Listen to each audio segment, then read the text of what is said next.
shumë mirë që sonde kam mundësinë të jem këtu së bashku me drejtuesit e Ministrisë së Mbrojtjes dhe të shtabit përgjithshëm për këtë ceremoni që pa diskutim për 67 oficerë dhe oficeret që sot ne jemi këtu për të kremtuar. Është një ditë e paharrueshme dhe ndërkohë unë dua ta nis fjalën time me një urim dhe një shprehje respekti për të gjithë prindrit e tyre këtu të pranishëm.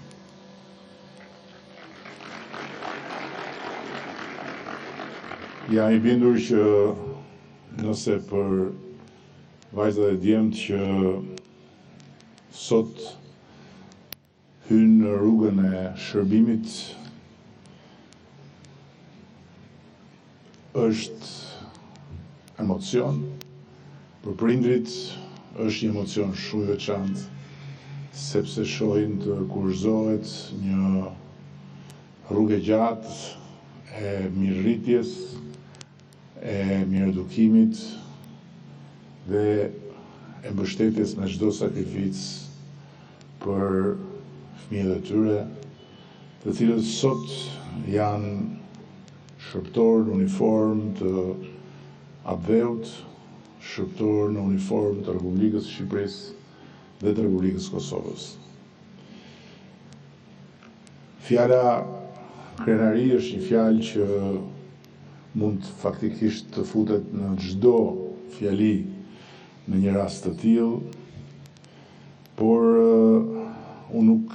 e egzageroj nëse them që sot është një ditë krenarie për forcat e armatosura, është një ditë krenarie pa diskutim për trupën pedagogjike të akademisë dhe është një ditë krenarie edhe për shtabin e përgjithshëm. Jo thjesht për faktin që shefi i shtabit sapo i dha diplomën të birit në një stafet prekse karrierash, edhe pse i biri do duhet të përpiqet për një kohë të gjatë edhe të bëj shumë sakrifica për të arritur të zëri vendin babait, ndërkohë që edhe në qoftë se i shkon mendja dhe kjo e siguroj që babai na duhet në atë vend për një kohë akoma të gjatë. Por është krenari për të gjithë sepse sot unë e kam të pamundur që të mos kujtoj se nga çfarë situate dramatike ka nisur ringritja dhe konsolidimi i forcave tona të armatosura. Kjo fushë këtu që sot shkëlqen edhe që na mirëpret në një orar në dukje të pazakonshëm, ka qenë një fushë dheu e papërdorshme dhe faktikisht dallimi mes pasqyrës së asaj fushë në atë fillim dhe kësaj fushë sot është simbolik për dallimin mes mënyrës se si sot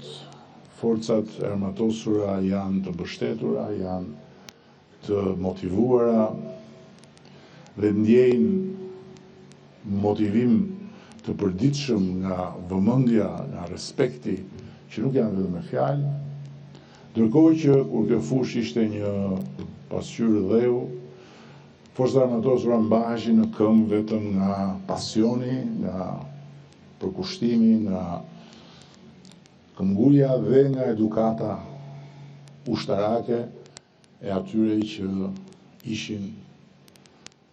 përfaqësues të këtyre forcave, por që ishin më të keq paguarit në rajonin tonë dhe që kishin në dispozicion një buxhet qesharak për ato që duhet ishte buxheti i forcave armatosur dhe nuk ishin asnjë perspektivë përpara për se si gjërat do ndryshonin. Sot ne kemi forcat më të mirë paguara të rajonit dhe nuk do të ndalemi në asnjë vit së rrituri pagat e tyre, sepse ambicia është që në Shqipërinë 2030 forcat tonë armatosura të jenë të paguara sa mesatarja e forcave të Aleancës së Atlantikut Veriut. Dhe nga ana tjetër, përkujdesja jonë për ushtarakët shkon përtej thjesht dhe vetëm shpërblimit me pagë, përtej thjesht dhe vetëm motivimit tyre profesional me investime, sepse më në fund ne jemi fare pranë realizimit edhe të një zotimi tjetër për statusin e tyre. Gjithçka është gati, është raundi i fundit i boksit mes ministrit të mbrojtjes dhe ministrit financave, por në këtë rast unë që më detyrohem të bëj arbitrin jam me ministrin e mbrojtjes. Kështu që edhe këtë së shpejti do ta japim si një lajm të shumë pritur nga ushtarakët. Dhe për të mos u zgjatur, në fund dua të them se ushtarakët kanë qenë për një kohë gjatë shumë të nënvlerësuar edhe për shkak të një faze të historisë kur gjërat ndryshuan në mënyrë të rrëmbyeshme edhe gjithçka mungonte. Dhe dukej sikur ushtria nuk ishte më e nevojshme, sepse do na mbronin të tjerët, ndërkohë që ushtarakët, pavarësisht të gjithave, vazhdonin çdo ditë të shërbenin detyrës e të shërbenin atë. Është një jetë që unë përpiqem ta parafitëroj, po me siguri askush që nuk e bën, nuk e di deri në fund se çfarë sakrifice përbën për ata që veshin uniformën, për bashkëshortët ose bashkëshortet e tyre në varësi, në shtëpi, dhe për fëmijët e tyre të cilëve shpesh ju mungojnë, sepse detyra mund t'i çojë dhe mund t'i kërkojë në fronte dhe në situata vështira. Dhe kur shoh sot se si po ndryshon prirja dhe se si numri i vajzave dhe djemve që po vjen rreshtat e aplikantëve për të bërë pjesë e këtyre forcave, mendoj që kjo është shenja më e sigurt e një transformimi që nuk ndalet më. Dhe nga ana tjetër, kam shumë besim që të gjithë ushtarakët sot që janë në fund karrierës tyre, kanë diçka shumë të çmuar për të përcjellë tek më të rinjt. Atë shpirt sakrifice që shumë të rinjve sot ju duket abstrakt ose